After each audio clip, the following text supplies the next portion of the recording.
క్రీస్తు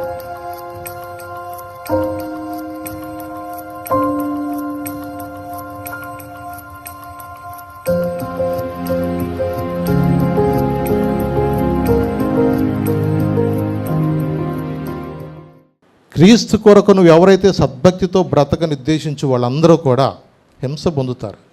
మరి హింస పొందుతారు కదా అనుకుని భక్తి మానేస్తారా? చెప్పండి. ఇక బాధలు వచ్చేస్తనే ప్రార్థనకి వెళ్ళిన కాడి నుంచి బాధలు ఎక్కువైనాయి మాకు అనుకుని చెప్పేసి ప్రార్థన మానేస్తాం కుదురుద్దా? ఎందుకంటే శోధన సహించువాడు ధన్యుడు అన్నాడు అక్కడ. యాకోబు ఏమన్నాడు? అంటే శోధన సహించాలి నువ్వు. ఎందుకంటే ఆయన బిడ్డలు ఎవరైనా సరే ప్రార్థనకు వచ్చిన ప్రతి ఒక్కరూ కూడా ఈ మన పోరాటం అనేది ఇరుకు మార్గమే. ఏ మార్గం ఇది? ఇరుకు మార్గమే. ఎన్నో రకాలైన శోధనలు వస్తాయి, ఎన్నో రకాలైన ఆటంకాలు వస్తాయి. నువ్వు ప్రార్థనకు వెళ్ళిన కాడి నుంచి ఎన్నో రకరకాలుగా ఆర్థిక ఇబ్బందులు కూడా మొదలవుతాయి. కానీ నువ్వు బెదరద్దు, విశ్వాసం అనే డాలు పట్టుకోవాలా.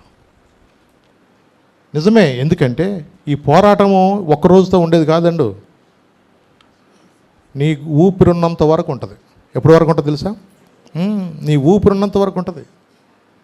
దేవుని కొరకు నువ్వు నమ్మకంగా బ్రతకాలి. దేవుని పరిచయలో నేను ముందుకు వెళ్ళాలా, దేవుని యొక్క సన్నిధిలో నేను ఎదగాల, ఆత్మలో బలపడాలనుకున్నప్పుడు నువ్వు బండి మీద ఎంత స్పీడ్కి వెళ్తావో గాలి అంత వెనక్కు దోసుది నిన్ను.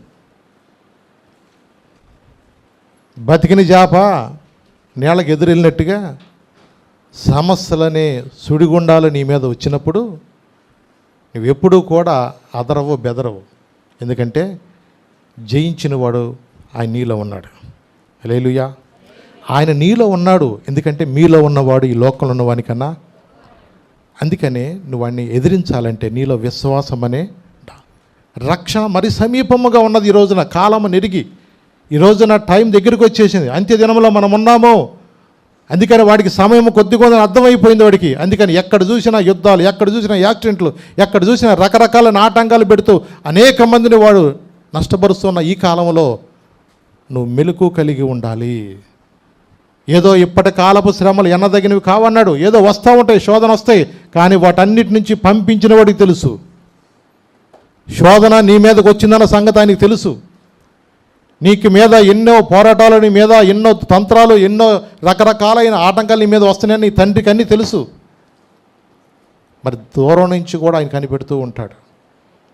నిజమే.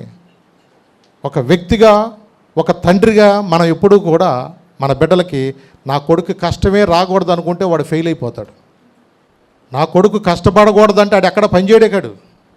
నిజమే. ఇవాళన్న పిల్లలు ఎవడు రోడ్డు మీద నడిచి వెళ్ళమంటే ఒక్కడు నడిచి వెళ్ళేవాడు కనపడతలే నాకు.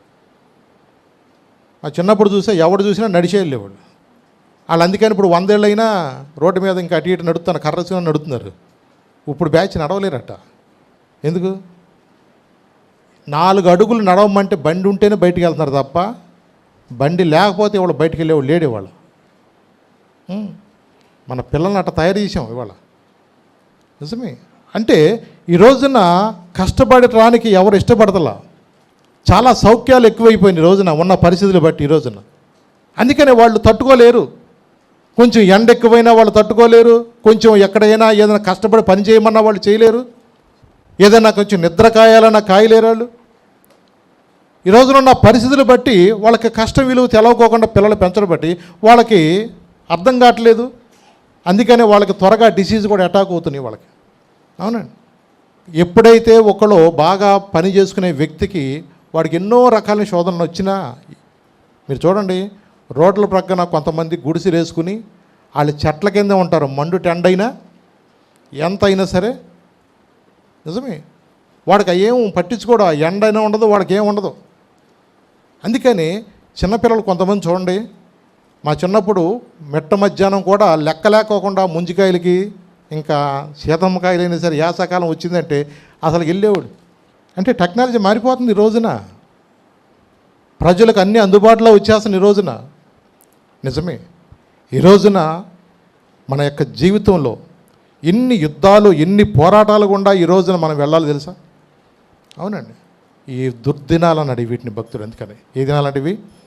అందుకని యోబు ఇంకో చోట ఒక మాట చెప్పాడు, చూద్దాం ఒకసారి. 7వ అధ్యాయం మొదటి వచనం చదువునాను. భూమి మీద నరుల కాలము యుద్ధ కాలము కాదా? ఏ కాలం అన్నమా ఇది? భూమి మీద అంట నరుల కాలము యుద్ధ కాలము కాదా? యుద్ధ కాలము కాదా? వారి దినములు కూలివాని దినముల వంటివి కావా? అవునండి. భూమి మీద నరుల కాలం అంటే ఎలాంటిదంటండి? ఇది యథార్థం అండి. మనుషులు ఈ రోజున మన జీవితాల్లో ఎన్ని పోరాటాలు గుండా వెళ్ళాల్సి వస్తుంది తెలుసా? పుట్టిన కాడి నుంచి పోరాటమే. చిన్నపిల్లలు అనుకుంటాడు ఒక్కొక్కడు, ఈ చదువు ఎప్పుడు అయిపోద్దురు అనుకుంటాడు. ఆ బాధ అంతా ఏంటంటే, ఈ చదువు ఎవడు కనిపెట్టాడు, అసలుకి ఈ పరీక్షలు ఎవడు కనిపెట్టాడు, ఇంకా 10th క్లాస్ కూడా ఎగ్జామ్ లేకుండా పాస్ చేసేస్తారంట తర్వాత నుంచి. ఎంత బాగుండు అంటే మనుషులకి ఎగ్జామ్సే లేకోకుండా ఏమనుకున్నారు వీళ్ళు వాళ్ళ. వాడికి చాలా బాధ అయిపోతుంది ఈ పరీక్షలు అంటే. అసలుకి పరీక్షలు ఉండకూడదంట ఇవాళ. ఎలాగో నువ్వు పరీక్షలు లేకపోతే నీవు చదివిన దానికి ఎలా తెలుస్తుంది ఈ రోజున? నిజమే, ఈ రోజున ఎన్నో యుద్ధాలు, ఇంకా పోరాటాలు, ఒడిదుడుకులు ఇవన్నీ కూడా క్రైస్తవ జీవితంలో రావండి, రాకుండా ఉండవు ఎప్పుడు కూడా. ప్రతి మనిషి జీవితంలో కూడా ఒడిదుడుకులు వస్తాయి. దేవుని ప్రజలైన ఇశ్రాయేలు ప్రజలు కూడా దేవుడు ఎన్నో ఒడిదుడుకులు కూడా వాళ్ళు తీసుకొచ్చాడు. నిర్గమకాండము 14వ అధ్యాయము 10వ వచనం చదివినాను ఒకసారి. ఫరో సమీపించుచుండగా ఇశ్రాయేలీయులు కన్నులెత్తి ఐగుప్తీయులు తమ వెనుక వచ్చుట చూచి మిక్కిలి భయపడి యెహోవాకు మొర్రపెట్టిరి. అంతటా వారు మోషేతో, ఐగుప్తులో సమాధులు లేవని ఈ అరణ్యంలో చొచ్చుటకు మమ్మను రప్పించితివా? మమ్మను ఐగుప్తులో నుండి బయటికి రప్పించి మమ్మను ఇట్లు చేయనేలా?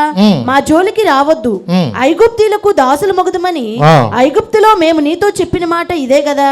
మేము ఈ అరణ్యమందు చచ్చుట కంటే ఐగుప్తులకు దాసుల మగటియే మేలని చెప్పిరి. అందుకు మోషే భయపడుకుడి, యెహోవా మీకు నేడు కలుగజేయు రక్షణను మీరు ఊరక నిలుచుండి చూడిడి. మీరు నేడు చూచిన ఐగుప్తీయులను ఇక మీదట మరి ఎన్నడను చూడరు. యెహోవా మీ పక్షమున యుద్ధము చేయను, మీరు ఊరకయే ఉండవలనని ప్రజలతో చెప్పాను. ఇక్కడ ఫరో సైన్యం వెంబడిస్తున్నప్పుడు చూడండి, వాళ్ళు అంటున్నారు, ఐగుప్తులో సమాధులు లేవని అరణ్యంలో చొచ్చుటకు మమ్మల్ని రప్పించావా? మమ్మల్ని ఐగుప్తులో నుండి బయటికి రప్పించి మమ్మల్ని ఎందుకు ఇట్లా చేస్తున్నావు? అసలు మా జోలికి రావద్దు, ఐగుప్తులకే దాసులం అయిపోతాం అన్న మాటలు ఇశ్రాయేల్ ప్రజలు మాట్లాడుతున్నారు. చాలామంది కూడా ఇదే అనుకుంటారు. ఈ రోజున అసలు ప్రార్థనలోకి వచ్చినాకే మాకు బాధలు వచ్చినాయి అంటున్నారు. వాక్యం కూడా అదే చెప్తుంది. నన్ను వెంబడించేవాడు తన సిలువనెత్తుకుని నన్ను వెంబడించాలని వాక్యం చెప్తుంది. మీ ప్రార్థనలు రాగానే మీ అప్పులన్నీ పోతాయి, మీ రోగాలన్నీ పోతాయని బైబిల్ ఎక్కడ చెప్పలేదండి. ఎందుకంటే వాక్యము మన యొద్దకు ఎందుకు వచ్చిందంటే నిన్ను నిత్య జీవంలోకి నడిపించడానికి. నిన్ను లోకంలో నువ్వు ప్రార్థనకు వచ్చినా రాకపోయినా బాధలు వస్తాయి, అర్థమైందా? నువ్వు ప్రార్థనకు వచ్చినా వస్తాయి, రాకపోయినా వస్తాయి. మనిషి జీవితంలో కష్టాలు అలాగే దుఃఖం అనేది అది సామాన్యము. అవి ఒడిదుడుకులు అనేది సామాన్యం. ఏ జీవితంలో అయినా సరే ప్రార్థనకు వచ్చేవాడికి కష్టాలు వస్తాయి, ప్రార్థనకు రానోడికి కష్టాలు వస్తాయి. కానీ దేవుడు ఒక శోధన వచ్చినా ఆ శోధన నుంచి నిన్ను తప్పించే మార్గాన్ని దేవుడే నీకు మార్గం తెరుస్తాడు. నిజమే. ఈ లోకంలో చాలామందికి ఆ కృప ఎందుకు లేదో తెలుసా? వాళ్ళ దేవుని ఎరగరు గనక వాళ్ళకున్న బాధను బట్టి చచ్చిపోతే పోద్దాము అని కంగారు పడిపోయి వాళ్ళు ఆత్మహత్య చేసుకుంటారు. కానీ ప్రభువుని ఎరిగిన బిడ్డలుగా మనకు అలాంటి అవకాశం లేదు. ఎందుకంటే నువ్వు ప్రభు బిడ్డగా నువ్వు ప్రార్థన చేస్తే నీ విశ్వాస సహితమైన ప్రార్థన ఆ రోగిని కూడా ఏం చేస్తుంది? స్వస్థపరుస్తుంది. ఎందుకంటే ఆయన పొందిన దెబ్బల చేతనే చెప్పండి మీకు స్వస్థత అనేది కలుగుతుంది. నువ్వు నమ్మితే చాలు. ఈ రోజున అంతే, నువ్వు నమ్మితే ఆ కార్యం చూస్తాం. విశ్వాసం ద్వారా ఎన్నో కార్యాలు మనం చూడవచ్చు. నిజమే, ఫోన్లో చేసిన చిన్న ప్రార్థన బట్టి దేవుడు ఎన్ని కార్యాలు జరిగించలేదు. ఫోన్లో చేసిన చిన్న ప్రార్థన బట్టి ఎన్ని దురాత్మ నుంచి వాళ్ళు విడుదల పొందట్లేదు. నిజమేనండి, ఎన్నో కార్యాలు. నిజం, అనేక మంది దైవజనులు కూడా చెప్పింది అదే. బిల్లి గ్రహం గారు ఒక రోజున ఇలాగే మరి ఆయన పరిచర్లో కూడా ఎన్ని గొప్ప కార్యాలు, ఎన్ని అద్భుతాలు జరిగి చూసాం. అనేక మంది దైవజనుల యొక్క కార్యాలు, కొన్నిసార్లు ట్రాఫిక్ జామ్ అయిపోయిన ఆయన వెళ్ళలేనప్పుడు కూడా ఆరాధన చేస్తున్నాం, కానీ కుంటి వాళ్ళు లేచి నడవటం అలాంటివి చూస్తున్నాం. దేవునికి అసాధ్యమైనది ఏదీ లేదు. నువ్వెప్పుడూ కూడా భయపడవసరం లేదు, కృంగిపోవసరం లేదు. ఈ లోకంలో మనుషుల యొక్క జీవితంలో ఈ యుద్ధాలు పోరాటాలు గుండా వెళ్ళవలసిందే. యోబు భక్తుడు ఒక మాట చెప్పాడు. 1వ అధ్యాయం 1వ వచనం చూడండి ఒకసారి. ఊజు దేశమునందు యోబు అను ఒక మనుషుడుండెను. ఆ. అతడు యథార్థవర్తనుడును ఆ. న్యాయవంతుడునై ఆ. దేవుని యందు భయభక్తులు కలిగి ఆ. చెడుతనము విసర్జించిన వాడు. ఉమ్. అతనికి 7 కుమారులను 3 కుమార్తెలను కలిగిరి. ఆ. అతనికి ఆ. 7,000 గొర్రెలను అంటే 3,000 ఆస్తి ఒంటెలను. ఎంత ఉందో అక్కడ చెప్తున్నాడు. ఊజు దేశంలో 8వ వచనం ఒకసారి చదువునాను అక్కడ. అందుకు యెహోవా, ఆ. నీవు నా సేవకుడైన యోబు సంగతి ఆలోచించితివా? ఆ. అతడు యథార్థవర్తనుడును ఉమ్. న్యాయవంతుడునై ఆ. దేవుని యందు భయభక్తులు కలిగి ఆ. చెడుతనము విసర్జించిన వాడు. ఆ. భూమి మీద అతని వంటి వాడెవడునూ లేడు. ఎలాంటి వాడు అంటే భూమి మీద అతనితో పోల్చుకున్నవాడు ఎవడో లేడు. యోబుకు మరి కష్టాలు రాలేదా చెప్పండి? భూమి మీద ఎంత నీతిమంతుడు, ఎంత యథార్థవంతుడు, చెడుతనాన్ని అసహించుకున్న వ్యక్తి భూమి మీద ఇంకొకడు లేడు అన్నాడు దేవుడు. అంత మంచోడికి కష్టాలు వచ్చినాయి రాలేదో చెప్పండి. దాన్ని బట్టి మనం అర్థం చేసుకోవాల్సింది, మానవుడు అన్నాక, మనిషి అన్నాక కష్టాలు అనేది వస్తాయి. అది ఇంకొక రూపంలో ఉండొచ్చు, ఇంకొక రూపంలో ఉండొచ్చు, అందరికి ఒకే విధంగా ఉండకపోవచ్చు. ఎవరికి ఏ విధంగా వచ్చినా దాన్ని ఏం చేయాలో తెలుసు. నువ్వు జయించడానికి విశ్వాసం అనే డాలు పట్టుకోమంటున్నాడు భక్తుడు. ఏం చేయాలంటే నువ్వు విశ్వాసం అనే డాలు పట్టుకోవాలి నువ్వు. నిజమే. మరి యోబు జీవితంలో ఎన్ని శ్రమలు వచ్చినా అవి కొంతకాలమే ఉన్నాయి. కానీ తర్వాత యోబు రెట్టింపు ఆశీర్వాదం పొందుకున్నాడు. ఎంత పొందున్నాడు? రెట్టింపు ఆశీర్వాదం పొందుకున్నాడు. మరి పౌలు భక్తుడు యొక్క జీవితంలో చూస్తే తన పరిచర్యలో వచ్చిన కాడి నుంచి ప్రారంభం నుంచి కూడా శ్రమలతోనే ప్రారంభమైంది, శ్రమలతోనే ముగించబడింది తన జీవితంలో. కొన్నిసార్లు అనుకోవచ్చు, మరి ఇంతగా దేవుడు ఆయన్ని పట్టుకున్నాడు కదా, దేవుడు అతన్ని రక్షించుకున్నాడు కదా, పరిచర్లో అనేక ప్రాంతాల్లో వాడుకున్నాడు కదా, ఎక్కడికి వెళ్ళినా పోరాటాలు గుండానే వెళ్ళాడు ఆయన. ఓడ ప్రయాణంలోకి వెళ్ళినా అక్కడ అంతే. ఒకవేళ రోమా సైన్యము కూడా దాని చిత్రహింసలు పెట్టి ఎన్నో దెబ్బలు తిన్నాడు ఆయన. చూడండి, ఎక్కడికి వెళ్ళినా అవమానాలు నిందల గుండా వెళ్ళాడు. కానీ దేవుని విడిచిపెట్టాడా? చూడండి, ప్రతి విషయంలో కూడా ఆయన ఒకటే నేర్చుకున్నాడు. ఫిలిప్పీలు రాయబడిన పత్రికలో ఒక ఫిలిప్పీ ఏం చెప్పాడు? 1వ అధ్యాయం 19వ వచనం చూడండి ఒకసారి. మరియు నేను ఏ విషయంలోనూ సిగ్గుపడక ఎప్పటి వలనే ఇప్పుడును పూర్ణ ధైర్యముతో బోధించుట వలన నా బ్రతుకు మూలముగానైనా సరే, చావు మూలముగానైనా సరే క్రీస్తు నా శరీరమందు ఘనపరచబడును. క్రీస్తే నా శరీరమందు ఘనపరచబడాలి. నేను చచ్చినా బ్రతికినా మహిమ దేవునికే ఘనపరచబడాలి. అవునండి. ఒక నియమము కలిగి ఉన్నాడండి. అసలు బ్రతికితే క్రీస్తు కొరకు, చనిపోయినా లాభం అనుకున్నాడు అంతే. ఎన్ని శ్రమలు వచ్చినా, ఎన్ని పరిస్థితులు వచ్చినా తను ఓదార్చుకుంటూ ఉన్నాడు. అనేక మందిని బలపరుస్తూ ఉన్నాడు. తన ఆత్మీయ కుమారుడితో తిమోతితో కూడా చెప్తున్నాడు, బాయ్, నువ్వు నీతిగా యథార్థంగా సద్భక్తితో బ్రతకాలనుకున్న వాళ్ళందరూ కూడా హింసలు పొందుతారు, జాగ్రత్త. అయినా మనము వారికి మాదిరిగా ఉండాలి. విశ్వసించబో వారికి మనం మాదిరికరంగా ఉండాలి. ఈ రోజున కష్టం వచ్చిందని చెప్పేసి పారిపోయే వాటికి ఉండకూడదు. మనము ఈ పోరాటాలు ఎప్పటి వరకు ఉంటాయి తెలుసా? నీ గుండె చప్పుడు ఆగిపోయే వరకు కూడా ఈ గుండా మన ప్రయాణం చేయవలసిందే. నీ శ్రమలలో పాలొందుటయేనా దర్శనమాయనే, నాతను వందున శ్రమలు సహించి నీ వారసుడానైతినే. నీ శ్రమలలో పాలొందుటయేనా దర్శనమాయనే, నాతను వందున శ్రమలు సహించి నీ వారసుడానైతినే. ఆహా నా ధన్యత, ఓహో నా భాగ్యమో, ఏమని వివరింతును, ఏమని వివరింతును. ఆహా నా ధన్యత, ఓహో నా భాగ్యమో, ఏమని వివరింతును, ఏమని వివరింతును.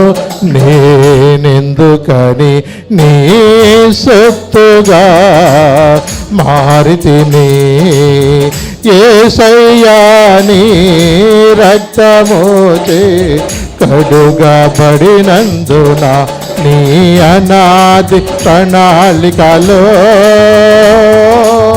హర్షించెను నా హృదయ సీమ. నీ అనాది ప్రణాళికలో హర్షించెను నా హృదయ సీమ. నీ శ్రమలలో నేను పాల్గొనడం నాకు ఒక దర్శనం అయింది. అవును, ఎన్ని శ్రమలో ఎన్ని అనుగుండా దేవుడు పంపించాడు తెలుసా? పౌలు భక్తుల గురించి మాత్రమే కాదండి, ఈ రోజున దేవుని వెంబడించే వారి ప్రతి ఒక్క కుటుంబంలో కూడా అనేక శ్రమల గుండా వెళ్ళవలసిందే. ఈ మార్గం ఏంటో తెలుసా? ఇరుకు మార్గం. ఏ మార్గం అది? వాక్యం స్పష్టంగా చెప్పబడుతుంది. ఆ మార్గమున వెళ్ళేవాళ్ళు కొంతమంది అనంట. ఏ మార్గం ఇది? ఇరుకు మార్గాన చెప్పండి. వెళ్ళేవాళ్ళు చాలా కొద్దిమంది, పిలువబడిన వారు అనేకులంట. మరి దేవుని యొక్క ఏర్పాట్లో ఉన్నవాళ్ళు కొద్దిమంది. ఆ ఏర్పాట్లో ఉండాలంటే నువ్వు చాలా జాగ్రత్తగా ఉండాలి. దేవుని సన్నిధిలోకి వచ్చినప్పుడు ఏ శోధన వచ్చినా, ఏ కష్టం వచ్చినా, ఏదొచ్చినా ప్రభువుని అంతము వరకు నమ్మకంగా మనం వెంబడించాలి. వస్తాయి శ్రమలన్నాకు వస్తాయి, కానీ వాటన్నిటి నుంచి దేవుడు ఏం చేస్తాడు? నిన్ను విడిపిస్తాడు. కుటుంబాల్లో ఎన్నో వస్తూ ఉంటాయి, మరి వాటన్నింటి దేవుడు విడిపించట్లేదు. కానీ మనం చూడండి, దేవుడు జతపరిచిన ఏ వ్యక్తి కూడా ఎన్నడూ కూడా వారిని ఏం చేయకూడదు? విడిచిపెట్టకూడదు. అవునండి. అలాగే దేవుడు నిన్ను ప్రేమించి ఆయన నీకు వాక్యము ద్వారా నిన్ను నడిపించేది ఎందుకో తెలుసా? నీవు అంతవరకు జాగ్రత్తగా నువ్వు బ్రతకాలని. ఎందుకంటే ఈ రోజున అనేక మంది కూడా మరి చీకటిలో ఉంటున్న ప్రజల వలె ఉంటున్నారు. అనేక మంది కూడా రకరకాలైన శరీర సంబంధమైన ఇలాంటి కార్యక్రమాల్లో పాల్గొంటూ దేవుని నిలబడలేకపోతున్నారు. మనం అలా ఉండకూడదు అన్నాడు అక్కడ. అందుకని మనము వెలుగు సంబంధము అని పౌలు చెప్తున్నాడు. ఇక్కడ తెస్సలోని పత్రిక తీయండి ఒకసారి. మొదటి తెస్సలోని పత్రిక 5వ అధ్యాయంలో ఒకసారి 8 నుంచి 9 దాకా ఒకసారి చదవను గబగబా. మొదటి తెస్సలోనికి పత్రిక 5వ అధ్యాయము 8 నుంచి 9 దాకా చదవను. మనము పగటివారమై ఉన్నాము గనుక. ఎవరంటే మనము పగటివారమై ఉన్నాము గనక మత్తులమై ఉండక విశ్వాస ప్రేమలను కవచము, విశ్వాసము ప్రేమలను కవచమును, రక్షణ నిరీక్షణ శిరస్త్రాణములు మనము ధరించుకుందామా. ఎందుకనగా మన ప్రభువైన యేసుక్రీస్తు ద్వారా రక్షణ పొందుటకే దేవుడు మనల్ని నియమించును గాని ఉగ్రత పాలగుట దేవుడు మనల్ని పిలవలేదు, నియమింపలేదు. ప్రార్థనకు వచ్చిన మనందరిని కూడా దేవుడు ప్రేమించి మనందరము కూడా నిత్య జీవంలో వెళ్ళాలని దేవుని ఆశ. వాక్యము స్పష్టంగా ఎందుకు మనతో మాట్లాడుతుంది తెలుసా? మరి ఇప్పుడైతే రక్షణ మరీ సమీపముగా ఉన్నది. ఎందుకో తెలుసా? పూర్వకాలం ఎలా ఉండేదంటే, ఎవడైనా దావీదు లాంటి వాడైనా సరే, ఇంక ఎవడైనా సరే చేసిన పని దాన్ని బట్టి వాళ్ళ శిక్ష అనుభవించేవాళ్ళు. అవునండి.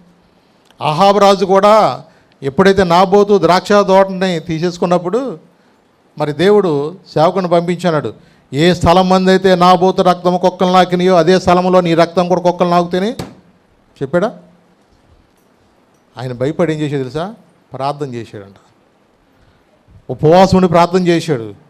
అయ్యా ఏంటి ప్రభు ఈ శిక్ష ఏంటంటే, మరి శిక్ష రాదా? ఏడ్చి కన్నీటితో ప్రార్థన చేసినందుకు నిన్ను కొంతకాలం బతికిస్తాలే, ఇది నీ కుమారుడి కాలంలో మాత్రం జరుగుద్ది అని చెప్పాడు. మీ తర్వాత చూడండి వెళ్ళి. ఇది వెంటనే జరిగించవచ్చు, కానీ నువ్వు ఏడ్చావుగా, ప్రార్థన చేసావుగా, క్షమాపణ అడుగుతూ ప్రార్థన చేసావుగా. నేను పంపిన శిక్ష మాత్రం అమలవుద్ది, కానీ ఇప్పుడే కాదు, హిజ్కియాలాగా కొంతకాలం నీకు పెంచాను, కొంత ఆయుష్కాలం నీకు ఇచ్చాను. దేవుడు అందుకనే మనకు ఆయుష్కాలం అందుకనే పొడిగిస్తున్నాడు. ఎన్నో పొరపాట్లు చేసినా నాకేం జరగట్లేదులే, నేను ఎన్నిసార్లు మా ఆవిడను కొట్టినా, ఎన్నిసార్లు 90 చేసినా నాకేం జరగలేదు అనుకోబాక. ఇప్పుడు కూడా నీకు కాలాన్ని దేవుడు ప్రేమించి పొడిగిస్తున్నాడు.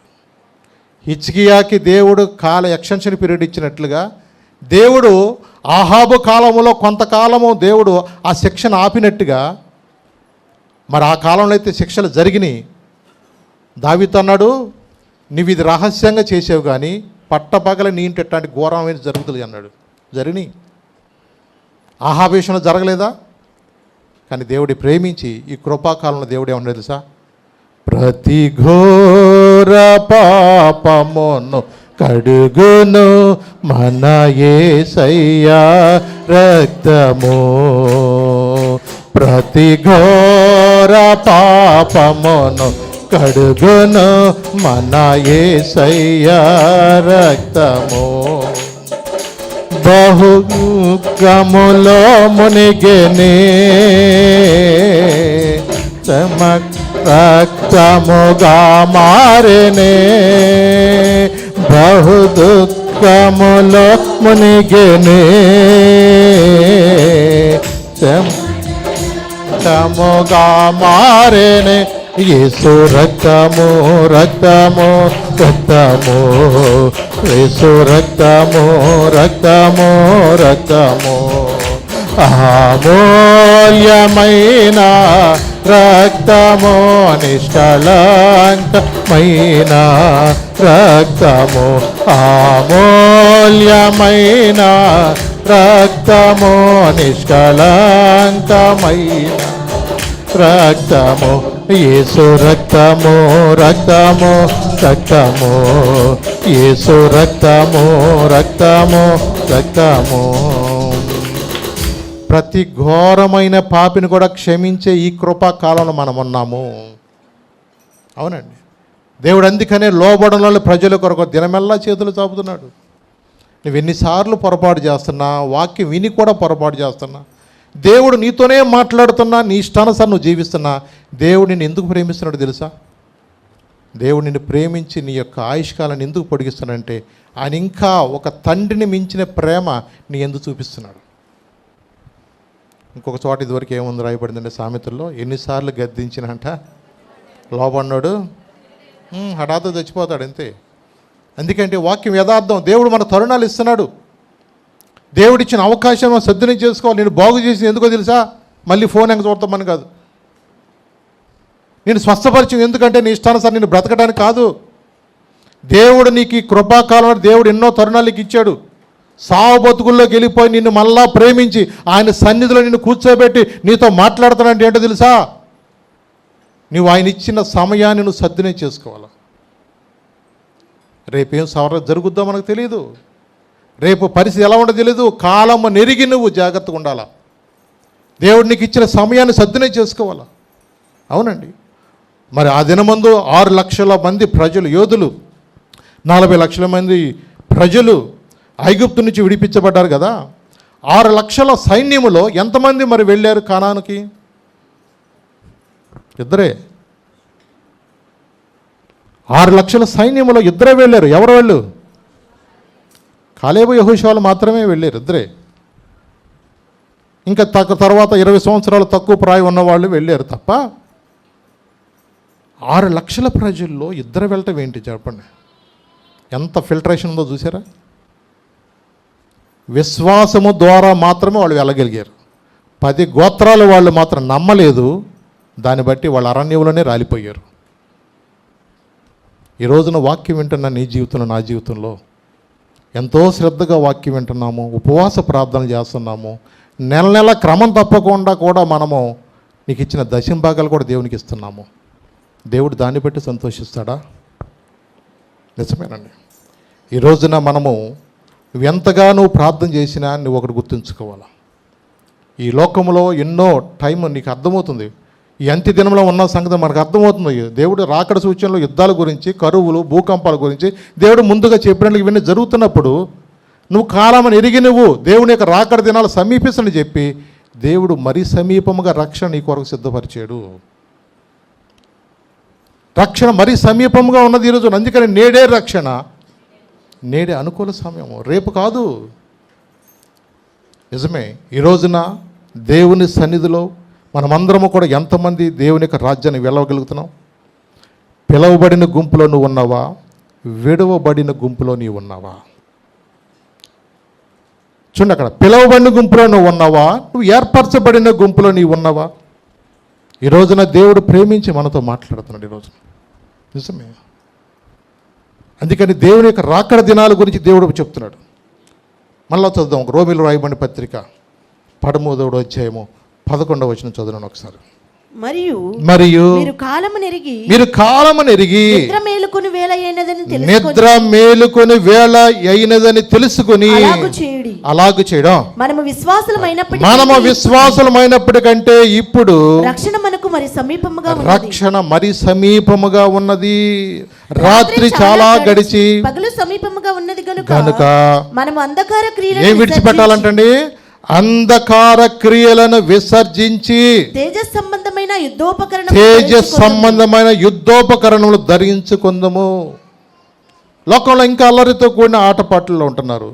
లోకములో కామ విలాపాలతో, పోకిరి చేష్టలతో, వాటితో మీరు ఉండొద్దు అంటున్నాడు. అందుకన్నాడు, మెట్టుకు ప్రభు అయిన యేసుక్రీస్తును ధరించుకుని వారై శరీరేచ్ఛలను నెరవేర్చుకున్నటకు శరీరం విషయమై మీరు ఇంకా ఆలోచన చేయొద్దు. ఇక శరీర విషయం మీరు ఆలోచించద్దు. ఇక కాలము నెరిగి ఏమన్నాడు? నిద్ర మేలుకొని వేళ అయినా తెలుసుకొని ఇలాగ చేయండి. మనము విశ్వాసములమైనప్పటికంటే రక్షణ ఇప్పుడు మరీ సమీపముగా ఉన్నది. అవునండి. అందుకని సువార్త అనేక ప్రాంతాల్లో ఎంత ఖర్చైనా అనేక ప్రాంతాల దేవుడు తన సేవకులను పంపిస్తున్నాడు. చిన్న చిన్న గ్రామాలైనా సరే దైవజనులు, మందిరాలు దేవుడు ఎందుకు ఇస్తున్నాడు తెలుసా? అందరూ అంతటా మారు మనసు పొందాలి. విడువబట్ట బహుఘోరం అంటున్నాడు. వాక్యము తెలిసి కూడా శరీర సంబంధమైన దానికి మనం లోబట్టాను కాదు. ఎందుకంటే ఆత్మానుసారులంట, ఆత్మ విషయం మనసుసారు. మనం శరీర సంబంధమైన వారికి ఉండటానికి కాదండి. దేవుడు మనల్ని ప్రేమించి వాక్యము ద్వారా మనతో మాట్లాడే. ఎందుకంటే ఇప్పటివరకు జరిగింది ఏదో జరిగింది. ఆ చెడ్డ స్నేహాలు వదిలేసేయాలి, ఆ చెడ్డ స్నేహితులు వదిలేసేయాలి. నీ ఆత్మీయ జీవితాన్ని పాడు చేసే ఏదైనా సరే దాన్ని విడిచిపెట్టకపోతే ఒకానొక దినం ముందు నువ్వు ఎంత ఏడ్చినా అవకాశం ఉండదు. ఆ దినమందు రొమ్ము కొట్టుకుంటారంట. ఆ దినమందు అయ్యో ప్రభా నన్ను క్షమించని ఎంతోమంది మొరపెడతారట. అవకాశం దొరకదు. దేవుడిచ్చిన అవకాశాన్ని సద్వినియోగం చేసుకోవాలి. ఈ రోజున తెలుసుకోవాలా, టైం దేవుని యొక్క రాకడ దినాలు సమీపిస్తున్న ఈ రోజున నా బిడ్డలు ఇంకా రక్షణ పొందలేదే, నా కుటుంబం ఇంకా అనేక మంది మారలేదే, నా అన్నదమ్ములు మారలేదే, రక్షణ పొందలేదే. ఒక తల్లిగా ఒక తండ్రిగా మనము ప్రార్థన చేయకపోతే, ఒక విశ్వాసగా మనం మొరపెట్టకపోతే ఆ రోజున ఎంత ఏడ్చినా ఉపయోగం ఉండదు. దేవుడిచ్చిన అవకాశాన్ని సద్వినియోగం చేసుకుందాం. ప్రార్థన చేద్దాం. లేచి నిలబడదాం. ప్రభుత్వ సన్నిధిలో అడుగుదాం. ప్రభా, నా జీవితాన్ని మీ చేతులకు అప్పగిస్తున్నాను ప్రభా. నిజమే ప్రభా, ఈ లోకంలో వ్యవసాయదారుడికి సమయం అని తెలిసి అయా ఏ సమయంలో విత్తనాలు విత్తాలో, ఏ సమయంలో కోత కొయ్యాలో ప్రభా వ్యవసాయదారుడు తెలుసుకుంటున్నాడు ప్రభా. నిజమే ప్రభా తండ్రి. పక్షులకు తెలుస్తుంది ప్రభా వాటి కాలము ప్రభా తండ్రి నాయన. జంతువులకు తెలుస్తుంది ప్రభా తండ్రి నాయన వాటి కాలం ప్రభా తండ్రి నాయన. నిజమే ప్రభా నాయన. ఈ రోజున ఎంతో వాక్యం వింటున్న మా జీవితాల్లో ప్రభా మేము ఇంకనూ ప్రభా శరీర సంబంధమైన వాటి కొరకు ప్రభా ఎక్కడా కూడా నాయన ఈ అంధకార క్రియలను మమ్మల్ని వెంబడించుకోకుండా తేజ సంబంధమైన యుద్ధోపకరణములు ధరించుకోవాలని మాతో మాట్లాడుతున్నందుకు వందనాలు. దుష్టుని యొక్క అగ్ని బాణములు చల్లార్చుటకి అయా విశ్వాసమైన డాలును మీరు పట్టుకునేవారుగా మా విశ్వాసాన్ని బలపరచండి ప్రభా తండ్రి నాయన. ఈ లోకములో లోక ఆశల వైపు మేము ఎక్కడ ఉండనివద్దయ్యా. తుచ్చమైన వాటికి ఆశపడనివద్దు ప్రభా తండ్రి. అయ్యో ప్రభా, నా కుటుంబంలో ప్రభా అయ్యా నేను ఎక్కడా ప్రభా నా కుటుంబాన్ని దుఃఖపెట్టేవాడు ఉండనివద్దు ప్రభా. నీవిచ్చిన సంగమునకు నేను ఎక్కడ అడ్డుపడకుండా ఉండనివద్దు ప్రభా. నీవిచ్చిన ప్రభా తల్లిదండ్రులు నేను ఎక్కడ దుఃఖపెట్టే ఉండనివద్దు ప్రభా. అయా వాక్యము తెలిసి కూడా ప్రభా నేను లోకస్తులుగా బ్రతకనివద్దయ్యా. వాక్యము తెలిసి కూడా నాయన నిరుత్సాహంగా నేను బ్రతకనివద్దు ప్రభా. నిజమే ప్రభా, యోబును మించిన వాడు భూమి మీద లేడన్నావు ప్రభా. కానీ యోబు కూడా ఎన్నో శ్రమలు వచ్చినా సరే ప్రభా నిన్ను స్తుతించాడు, నిన్ను మహింపరిచాడు ప్రభా తండ్రి. ఏ మేలుకే దేవుడా, కీడుకు దేవుడు కాదని ప్రభా తన భార్యను కూడా గద్దించి మాట్లాడాడు ప్రభా. అయ్యా నిజమే ఎంత విశ్వాసం ఉందో ప్రభా. అందుకని తన జీవితంలో రెట్టింపు ఆశీర్వాదం పొందుకోగలిగాడు ప్రభా తండ్రి నాయన. పౌలుకు తెలుసు ప్రభా తండ్రి నాయన తన జీవితంలో ప్రభా బ్రతుకు మూలంగానే సరే, సావు మూలంగానే సరే ప్రభా నాయన నీవు ఘనపరచబడాలని ఒక ఆశించాడు ప్రభా తండ్రి నాయన. మా జీవితాల్లో కూడా ప్రభా తండ్రి నీకు మహిమ కలగాలి ప్రభా. నా బ్రతుకు మూలంగా నీకు మహిమ కలగాలి నీ ప్రభా. నా బ్రతుకు మూలంగా ప్రభా నీకు అవమానం కలగకూడదు ప్రభా తండ్రి నాయన. తండ్రి బ్రతికితే క్రీస్తు కొరకు, చావు అయితే లాభం అని ప్రభా పౌలు భక్తుడు నీ కొరకు ఎలాగ నిరీక్షించాడో అలాంటి విశ్వాసము, నిరీక్షణ, ప్రేమ కలిగి ముందుకు సాగే జీవితాలు మా అందరికీ దయచేయి. నీ వాక్యం మాలో ముద్ర వేయమని యేసు నామమున నడుచున్నాను తండ్రి. ఆమేన్, ఆమేన్, ఆమేన్.